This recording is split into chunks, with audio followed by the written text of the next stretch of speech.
Uglavnom o preljubama slušamo od onih koji su prevareni i izigrani, a retko kada imamo priliku da čujemo onu lošiju stranu one koji su zapravo prevarili ili pristali da uđu u odnos sa zauzetim. Ovog puta slušamo baš tu stranu priče žene koja je bila ljubavnica.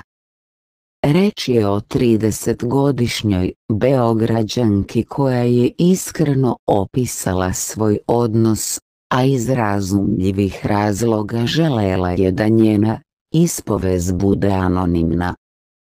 Sada mi je jasno zašto žene pristaju da budu ljubavnice. Iako sam ih oduvek osuđivala, sada sam bila jedna od njih. Ovako počinje izjava ove 30-godišnjakinje žene koja je tipičnu vezu sa muškarcem zamenila epitetom druga žena. Niko ne planira život po ovom scenariju, ali nijedna žena kao devojčica ne mašta da će, kada poraste, da bude ljubavnica koja neće doživjeti venčanje sa čovekom kojeg voli. Ko ne veruje da se u ovakav odnos ulazi slučajno i bez zadnjih namera, želim da nikada ne doživi ovo iskustvo i ne shvati da sam bila u pravu. Nikada nisam želela da budem druga, samo sam slepo verovala. Dok on je vešto lagao, smelo je započela svoju priču RN iz Beograda. Naša veza je otvarala vrata raja. U početku je sve ličilo na idiličnu bajku. On je bio moja podrška, oslonac i zaštitnik, a ja njegova srodna duša, kako me je često nazivao. Umeli smo satima da se gledamo kao najzaljubljeniji par na svetu i tinejdžeri su nam zavidjeli.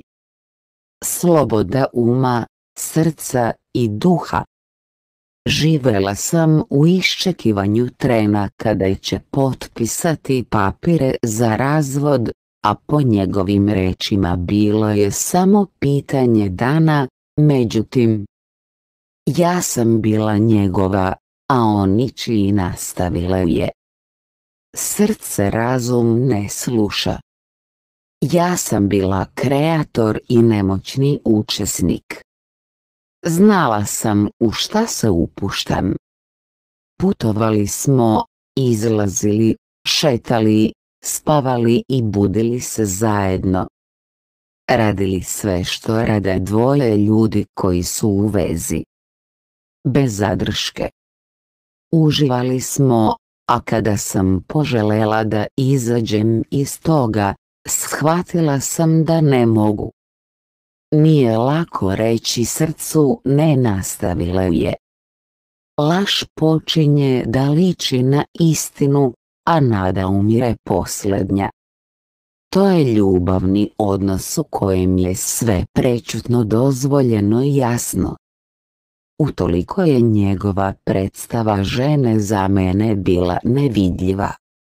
Govorio je kako ona nije važna i da jedan papir u opštini neće uticati na nas.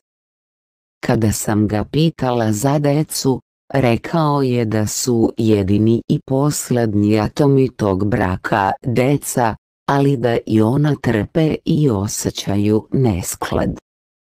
Laži su se nizale, a ja sam verovala u njih. Razočarano se prisjeća vremena provedenog sa njim. Onda je usledilo razočaranje, nas dve nismo bile jedine. Iznajmili smo stan. Isprva je to bilo naše malo ljubavno gnezdo, a kasnije se pretvarilo u Danteovih 9 krugova pakla. Čekala sam ga noćima, a on je uvijek imao iste izgovore. Govorio je da ga ona ucjenjuje decom, a istina je bila daleko drugačija. Ona nije ništa slutila, a on je pored mene i nje imao još devojaka, razočarano se prisjeća. Onda je usledio još jedan šok, a ubrzo i kraj.